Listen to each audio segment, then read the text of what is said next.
wararkii ugu dambeeyay shirka Rooble iyo madaxda dowlad goboleedyada badankood oo ku sugan magaalada Muqdisho. waxaa magaalada Muqdisho ku sugan inta badan madaxda dowlad goboleedyada oo si ay u qayb galaan shirkii uu kal hore cilaamiyay ra'iisul wasaare Maxamed Xuseen Rooble ee madasha wada tashiga qaranka. madaxweynayaasha Jubbaland iyo Puntland ayaa garinkii dambe maanta soo gaaray magaalada Muqdisho iyada oo siyaabo kala duwan looga soo dhaweeyay garoonka diyaaradaha magaalada Muqdisho.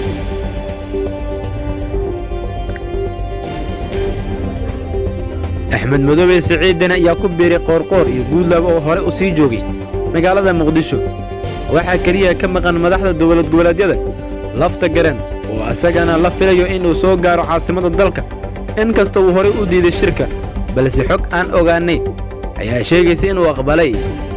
lafta garan ayaa warqad uu soo saaray 26 bisha Diseembar ku yiri waxaan cadeynayaa in aan ka qayb gali doonin shirka uu cilaamiyay ra'iisul wasaare Maxamed Xuseen Rooble.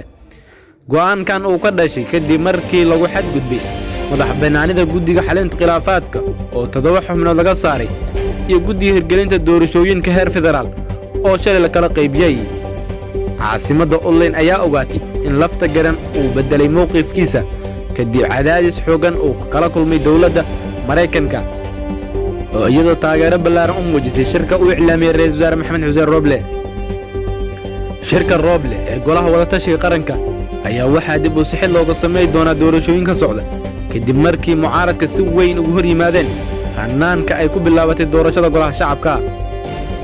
waxaa sidoo kale lagu wadaa in deegaan doorashada lagu soo koobo hal magaalo, taasi oo horey ugu digay madaxweyne Maxamed Cabdullaahi Farmaajo inkasta oo aan warkiisa loo jooji doonin.